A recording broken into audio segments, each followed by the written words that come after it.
Hey guys, it's Trish, the Purple Painted Lady, and Courtney and I have been working on painting a kitchen cabinets using chalk paint by Annie Sloan, and we are doing the cabinets in the color Abusan Blue, which is, if you can sort of pan over, these cabinets have one coat.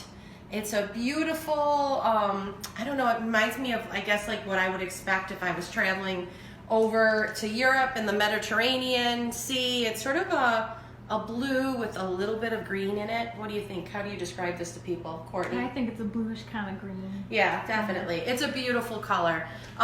So, you know, we've been doing these videos, and of course, I don't want to keep you for hours and hours, but there's always these things I think about after we're done with the video. So, for example, chalk paint doesn't have any scent or smell to it.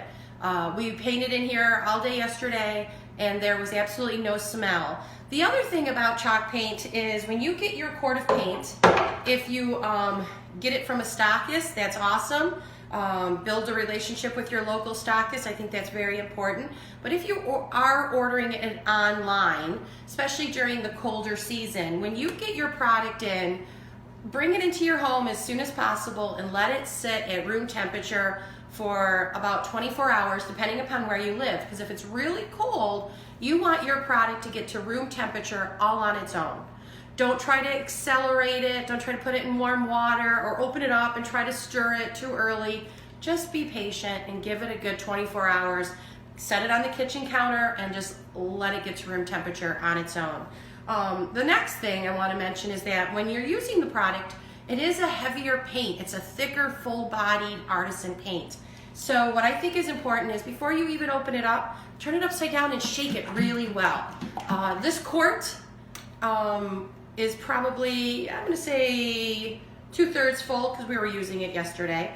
But you will notice that it is a heavier product. So just shake it up really well because chalk paint, the color, the concentration of the color stays so well mixed in general, but you want to make sure you get any kind of sediment on the bottom mixed up in there. So give it a good shake.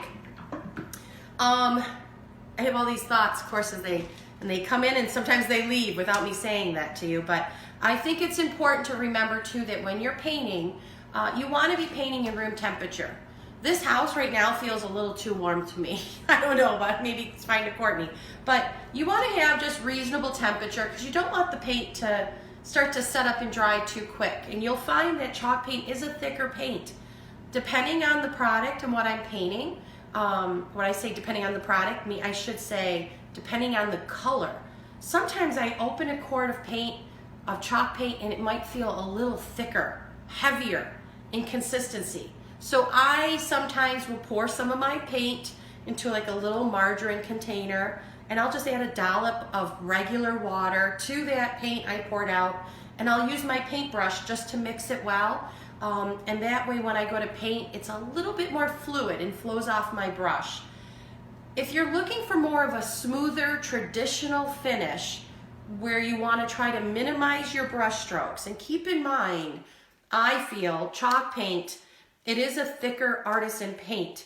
Some of the beauty that you get from your finished pieces is because it's a hand-painted, handcrafted piece.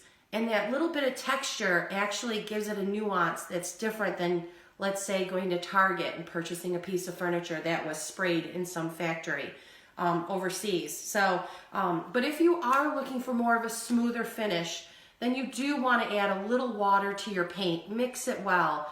And when you're painting, we have a video on our website, thepurplepaintedlady.com, and it specifically shows you and talks about laying your paint. So in your final brush stroke, before you start a whole new section, if you're painting the top of a buffet and you're doing these short segmented strokes, before you get more paint and start a new section, take your brush, which, what did I do with this brush? Take your brush, put it all the way on the end of the buffet and do one continuous stroke. That would apply if you're painting cabinet doors, on the side of the cabinets or a drawer front. Get the paint on, but then always do one nice, smooth, continuous stroke. You'll help the paint lay and just give you a smoother, traditional, I think, finish.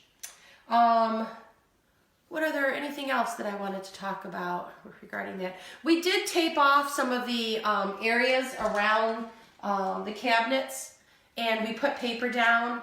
I still managed to get paint on the drywall over there. But you know what, when we prime it, it'll go right over it.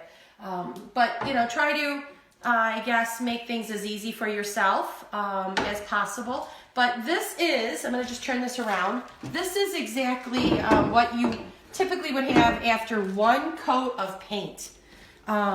We still have to go in. You can see, Courtney, I think you painted these ones. Actually, you did a pretty good job, especially because we have to get back in and get these little grooved areas. It's hard sometimes to get the paint in there.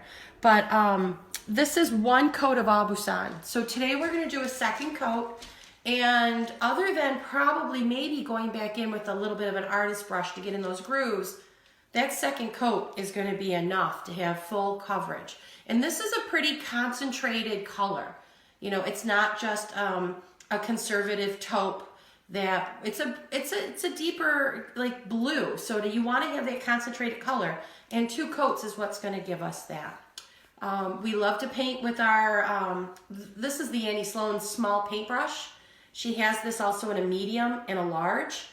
I pretty much tell all our customers that the small is my favorite size.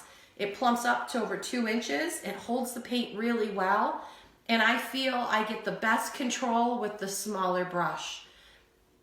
I wish they didn't label these small, medium, and large, maybe numbers or something, because people think small and they're like, oh, I don't want to get the small, I want to get a bigger one. But the small brush, in my opinion, I would paint a picture frame. I would paint the whole kitchen with this brush. The paint flows off it nice and smooth.